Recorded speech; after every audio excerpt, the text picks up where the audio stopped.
Yo-ho YouTube, this is the Puka, and welcome to the making of HermitCraft CarnEVIL. Being the first machinima that I've ever made, I put all my effort that I could into this film to see what I could do with it. And after it was made, it got a lot of support for it. So I want to say, first of all, thank you for everyone that has given a comment, a like, or shared it with somebody else.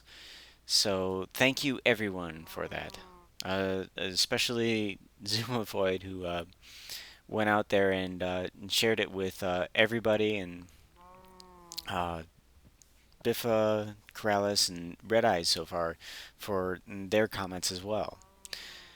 But over the next couple of videos, I'm going to show you the process that I used for actually making this machinima. It might answer a bunch of the questions that I've had, but if at all, hopefully it helps someone else make another machinima.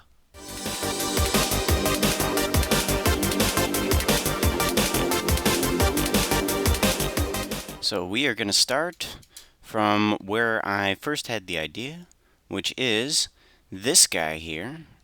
It was a response video to Zoomavoid. He was asking for just ideas to put inside the carnival area of HermitCraft, and one of them was this guy called Fire Tiki Hub.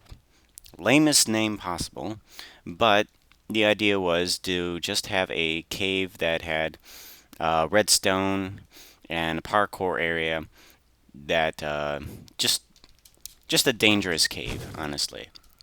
But what I had made here was the lighting is what I really liked about it, where the redstone torches would light up just enough for what you needed to see, and it was that's not, block that off. There we go. Now the lighting effect is better.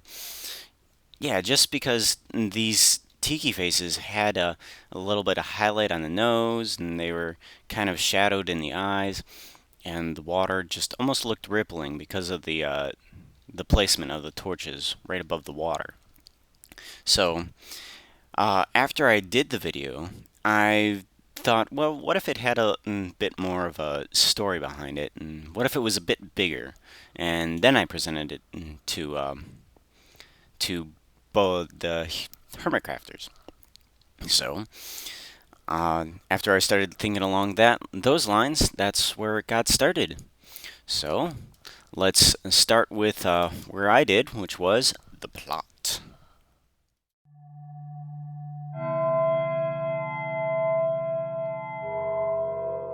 So I formed a basic plot of Puka and he wanting to go to HermitCraft, and at the HermitCraft place he would find this weird game, and it was going to be a giant cave with a bunch of tiki faces in it, and it was going to be pretty dangerous.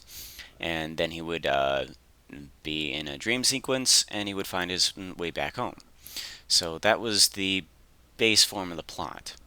So I formed it actually around that little parkour thing, and it just kind of evolved from there. So I let it build itself. I didn't try to constrain it to certain elements that I wanted to keep, and I just let it build into something that was actually entertaining.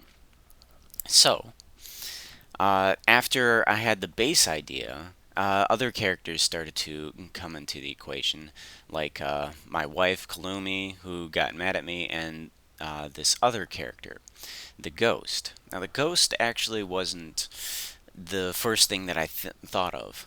The Ghost was actually going to be Generic B, and he was going to come here and send me to HermitCraft and send me through the dangerous cave. And that felt kind of weird to have him do all these mystical powers of teleporting me from one server to the other. So I had B00 into the mix just to have a second character, or actually, yeah, a fourth character at that time. But it also still seemed kind of weird. And then it developed into the Ghost, which actually made it so that Generic B and B00 weren't actually in the plot itself, and they were more figments of the Puka's imagination. So I had a little bit more leeway with what I actually had them do, and I didn't feel quite constrained with their characters. So after that, then I could have the ghost do all the mystical powers that I would want him to, and he could be the antagonist or seem to be the antagonist throughout the movie. And at the end, it actually turns out that Puka was the antagonist, or his obsession with the Hermit Crafters. So that was the formation of the plot.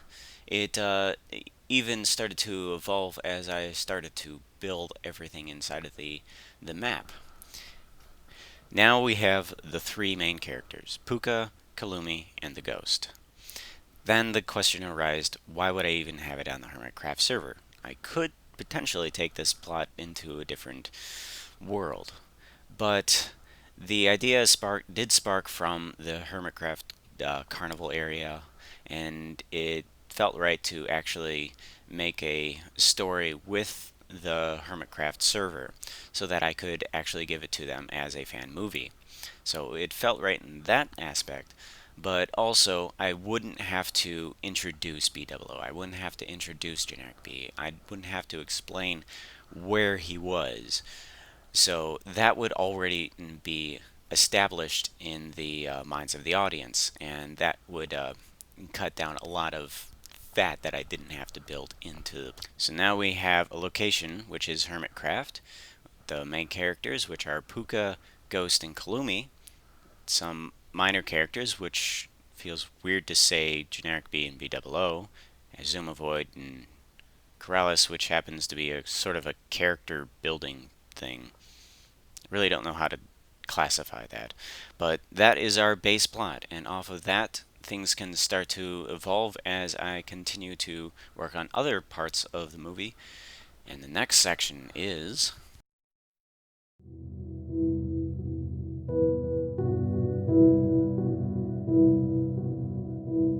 developing the look and feel of the movie.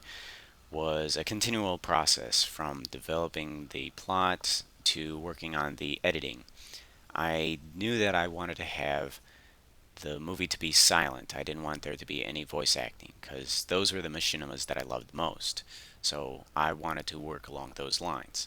But of course, when you have no voice acting and you have some words in it, you've got to place them somewhere. So I thought, well, signs, but signs are pretty tacky. Those you could use sparingly, but I didn't want them to be voices either. So I came up with the idea of actually putting them in the air, just for a second, and becoming a part of the scene themselves. And that developed into another idea of different rules. The one rule that I knew that I was going to have is that anybody that talks inside of the dream that was actually a figment of his imagination was going to have fabricated blocks. And by fabricated blocks, I mean glowstone lamps and emerald blocks. These have a crafted feel to them, so the voice would seem too perfect.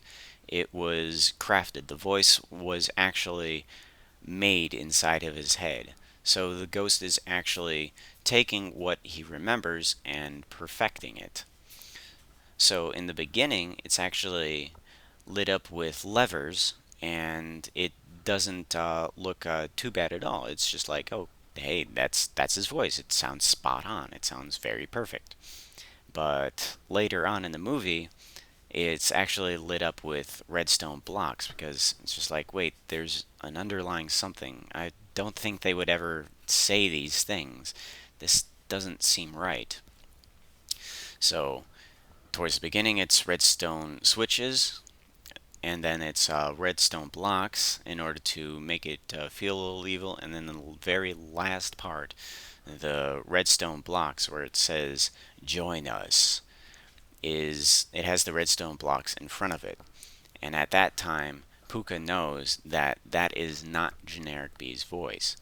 So, that was the rule there. When it came to the persuasion of B00, I did choose to use emerald blocks because it needed to have a persuasion feel to it.